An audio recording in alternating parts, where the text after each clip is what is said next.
प्रातः क्लास चल रहा था 14 अप्रैल 1968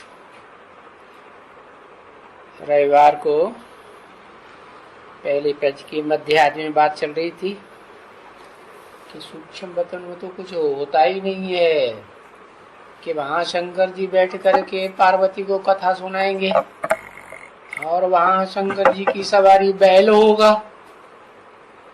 वहां बैल बुद्धि कोई होते ही नहीं, होने का सवाल ही नहीं। और वहां कोई बिच्छू टिंडन होते होंगे हैं दुख देने वाले, ऐसी भी कोई बात नहीं।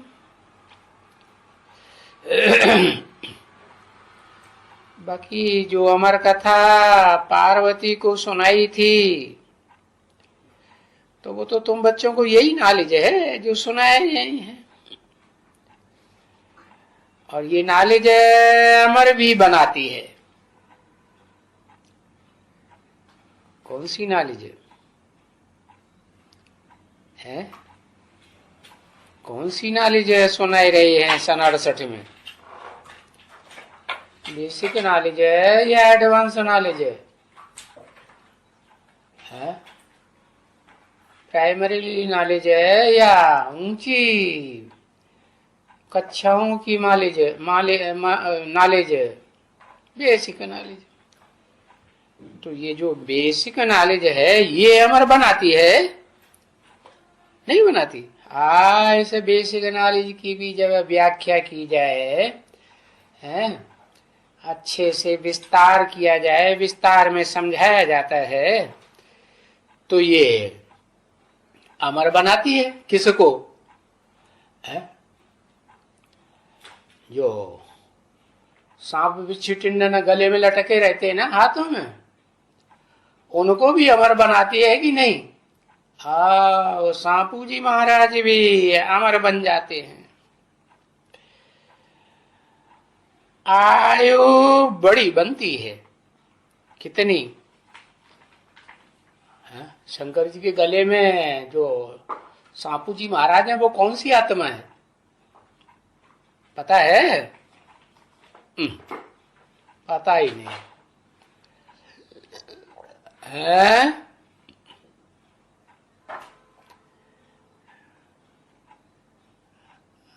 लक्ष्मण वाली आत्मा।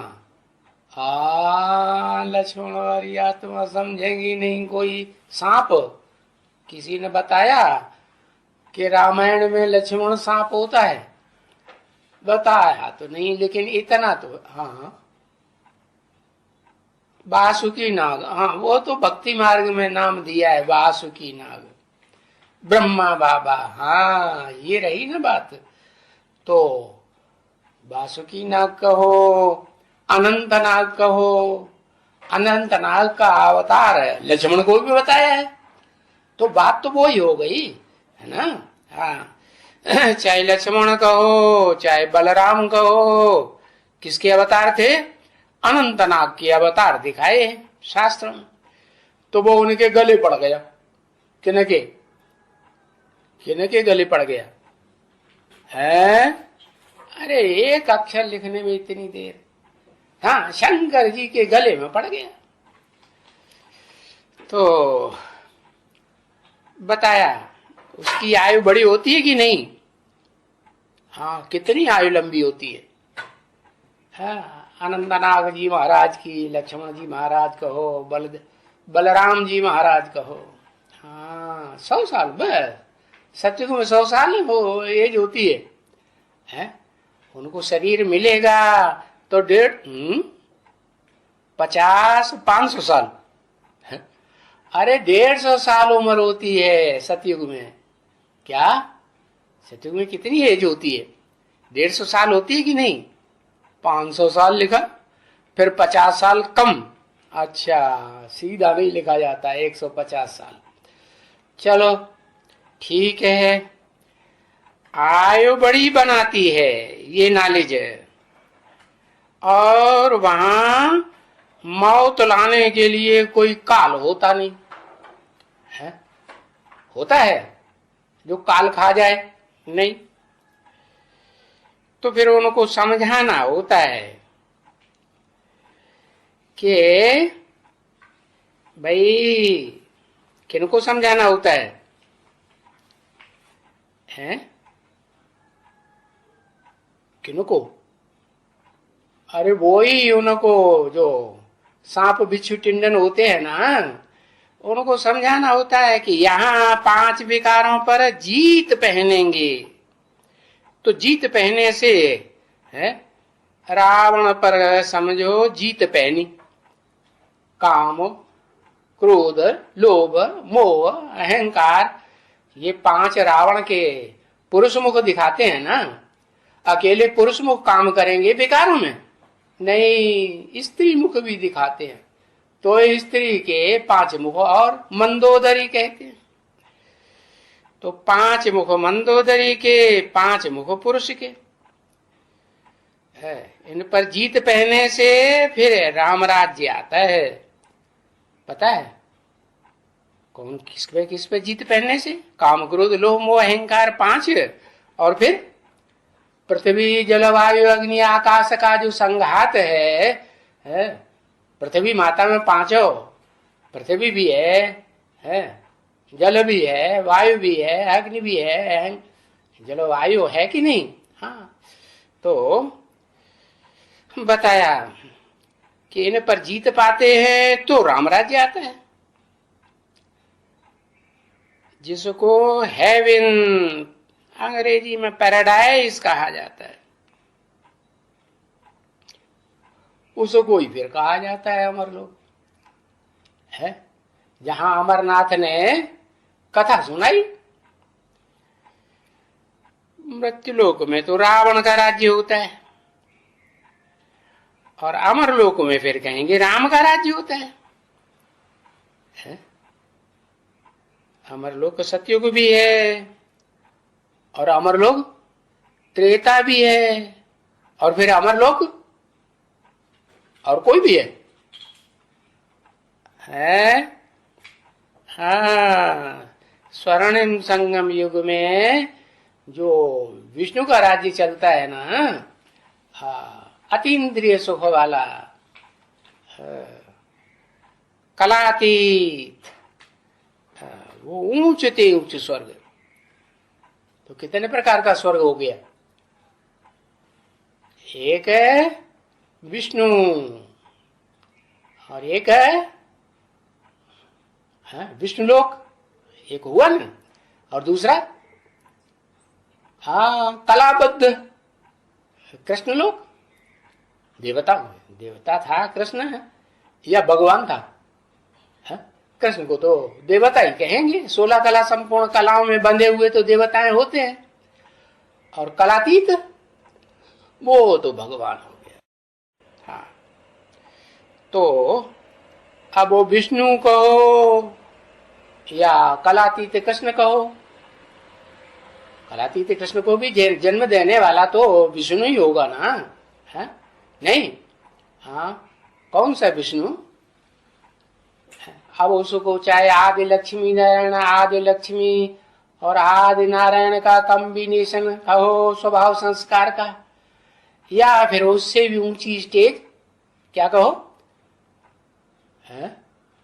अर्धनारीश्वर शंकर और पार्वती का कॉम्बिनेशन, स्वभाव संस्कार, वो भी रामवाली आत्म है। और जो 16 कला संपूर्ण कृष्ण को जन्म देवी, वो भी किसका राज्य हुआ? फिर कृष्ण का राज्य कहेंगे कि कृष्ण के बाप ने राज्य दिया?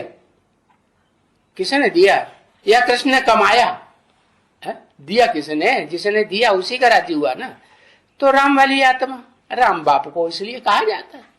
और वो ही राम वाली आत्मा जब त्रेता में आती है तो फिर उस राम का राज्य कहा जाता है। क्यों? क्योंकि पुरुषोत्तम संगम युग में ही एक संगम का ऐसा टाइम था जिसमें पुरुषों में उत्तम तो नहीं बने, संपूर्ण बने। उस समय संपूर्ण नहीं बने, फेल हो गए। तो फेल हो गए तो फिर क्षत्रिय बनेंगे।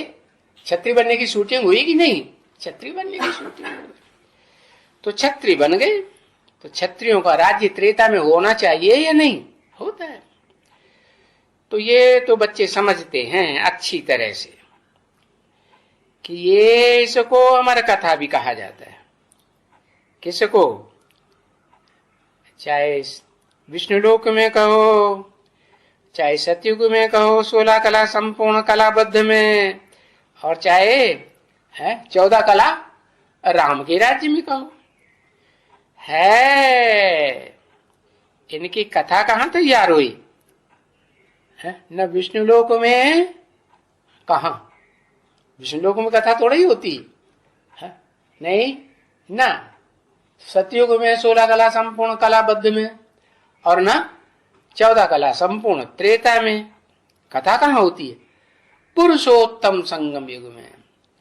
ऐसा पुरुषोत्तम संगम युग है जहां कलयुग का अंत भी हो और वो 1 सेकंड विष्णुलोक का भी जुड़ा हुआ हो। हाँ, तो वो अमर कथा कहा जाता है। अब उसको नाम अलग अलग दे दिए। सत्यनारायण की कथा कहे तो सत्यनारायण की कथा क्यों कहते हैं? अरे ऐसा नारायण है जिसने झूठ पर जीत पाई होगी। सिर्फ 16 कला संपूर्ण नारायण के ऊपर जीत पाई, या उसके बाद 8 पीढ़ियों में जितने भी नारायण आते हैं 8 धर्मों में कन्वर्ट होने वाले, उन सब के ऊपर जीत पाई है? हाँ, सबके ऊपर जीत पाई। सारे झूठे, झूठे कि सच्चे है? आदि नारायण कहेंगे सच्चा सत्यनारायण। तो इसको सत्यनारायण की कथा भी कहा जाता है। और फिर ये देवताएं हैं, कौन है? इनको काल नहीं खाता है। सत्यनारायण को दूसरा नाम क्या है? महादेव है ना। हाँ, तो महादेव को काल खाता है, उनको भी काल नहीं खाता। तो और किसको किसको खाता है? जो भी महादेव के फॉलोअर्स हैं उनको कोई को काल नहीं खा सकता। हाँ, अकाल मूर्त बनती है सारी प्रजा कि नहीं विष्णुलोक में। हाँ, तो वो अमर कथा सुनने वाले हैं, सत्यनारायण की कथा सुनने वाले हैं, दत्त चित्त होकर के सुनते हैं, सन्मुख बैठ के सुनते हैं कि बिना शरीर के भी सुनते हैं। हाँ, बिना शरीर वाले जो है सूक्ष्म शरीरधारी वो भी सुनते हैं, लेकिन जब तक सूक्ष्म शरीर का बंधन है तब तक विश्वास होता है? विश्वास नहीं होता। तो उन सूक्ष्म शरीरधारियों को फिर देवता नहीं कहा जाता। क्या कहा जाता है? फरिश्ता कहा जाता है। जिन फरिश्ताओं को दूसरे धर्म के लोग क्रिश्चियंस, मुसलमान, बौद्धी वगैरह मानते हैं, या देवी देवता सनातन धर्म के जो पक्के होते हैं वो मानते हैं। जो देवी देवता सनातन धर्म के पक्के हों, चाहे सूर्यवंशी हों, चाहे 16 कला संपूर्ण चंद्रवंशी हों, है, लेकिन वो मानते जरूर हैं। सत्यनारायण को कहो, महादेव को कहो, तो इन देवताओं को काल नहीं खाता है।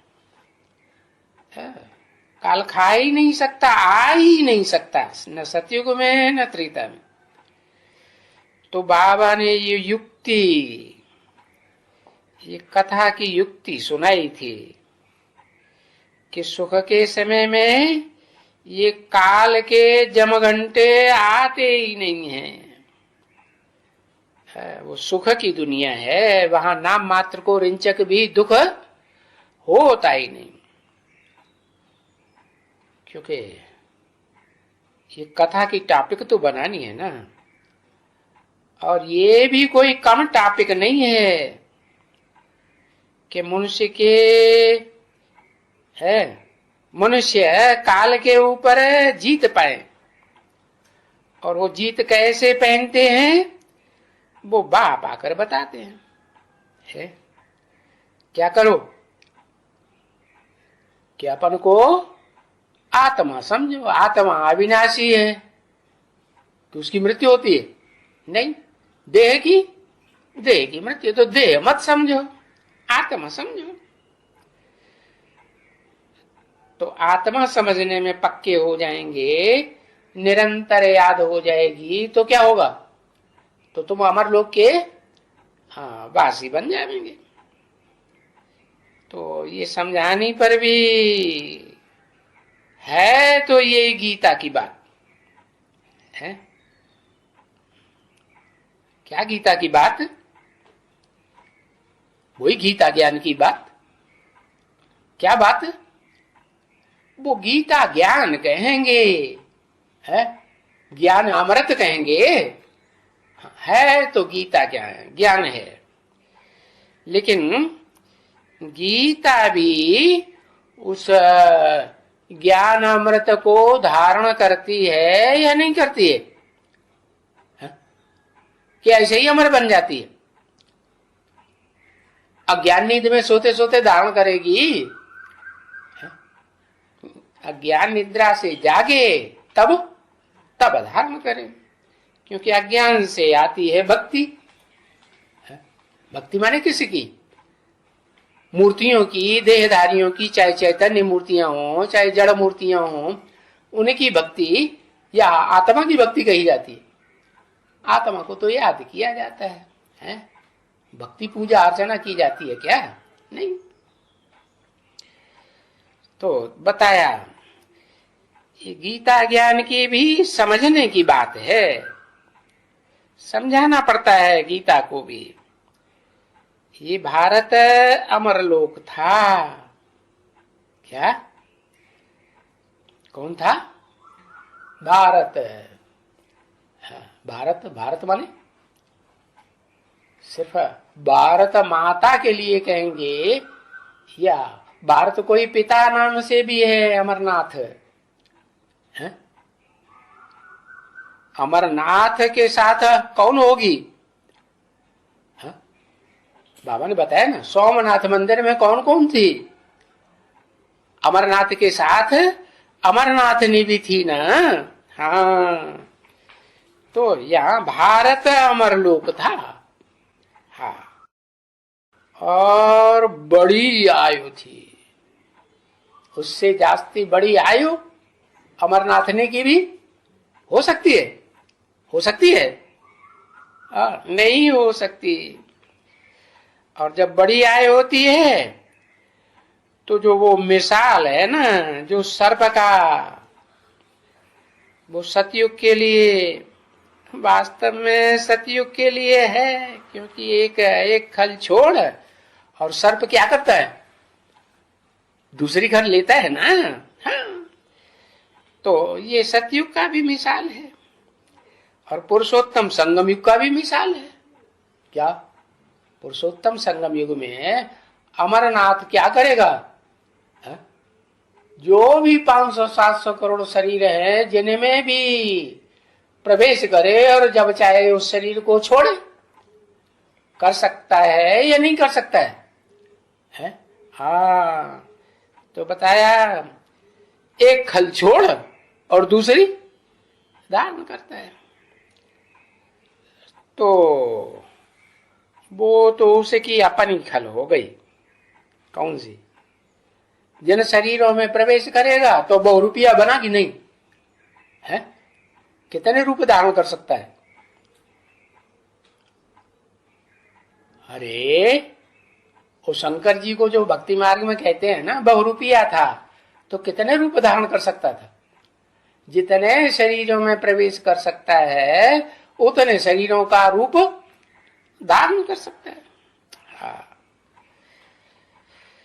तो ये वो उसकी बात है और यहाँ की बात है संग पुरुषोत्तम संगम युग की।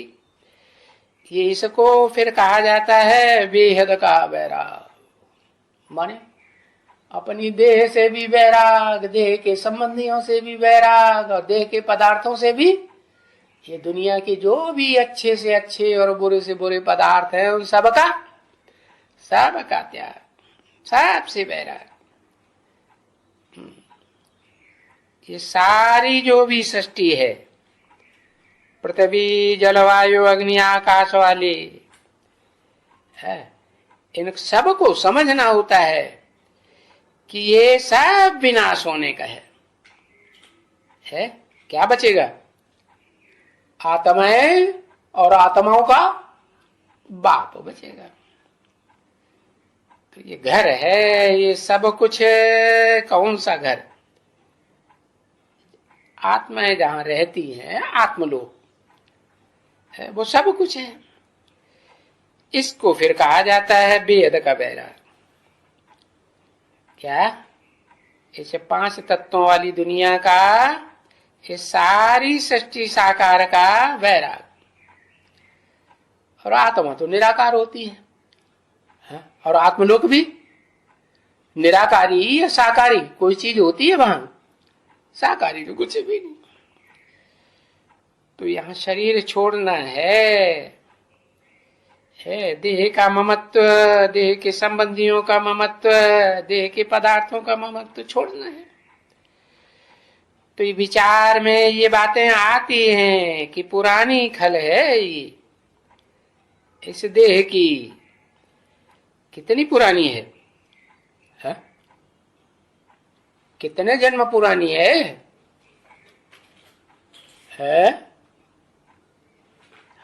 83 जन्म पुरानी है। 84वें जन्म में पुरानी नहीं होती है। बहुत जन्मों के अंत के जन्म के भी अंत में प्रवेश करता हूं। तो जो पहला अंत आया वो 84 जन्म नहीं हुआ है? नहीं हुआ? हुआ। तो 84 जन्मों की ये खल है पुरानी। और वहां फिर क्या है अमरलोक में? है ये शरीर बड़ा हो गया,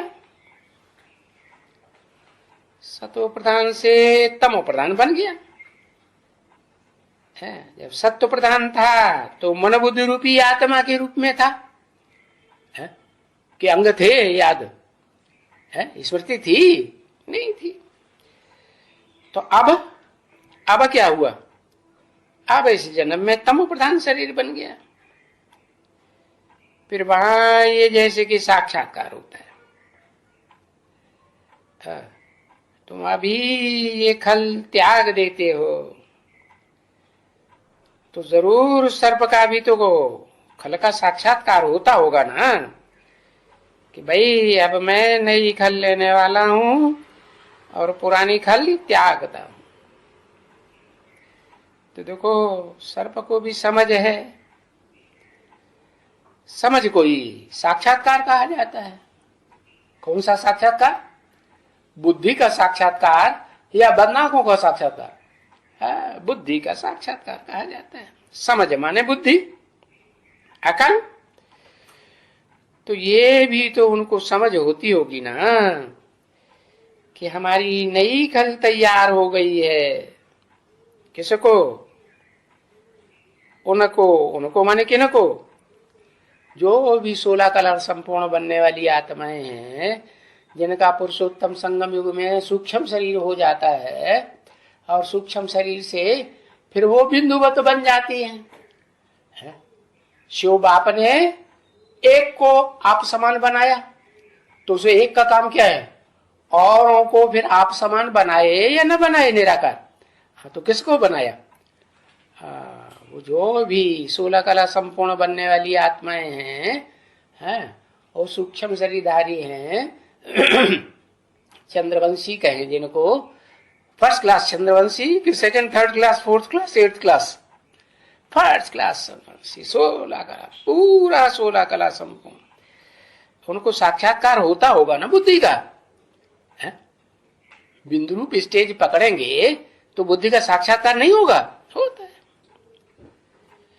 तो बताया उनको समझ होगी कि अब हमारी नई खल तैयार हो गई है? हाँ, कलाबद्ध युग में या कलातीत युग में? है कलातीत युग में 16 कला संपूर्ण कलाबद्ध होती है। हाँ, नई खल माना कहाँ तैयार हो गई? उनको पता चलेगा, उनको अनुभव होगा कि अब हम यहाँ जन्म लेने वाले हैं। नई खल तैयार हो गई तो पुरानी खल को छोड़ना है। तो सूक्ष्म शरीर को छोड़ते हैं कि नहीं है? तो पुरानी खल बच्चों को बताया,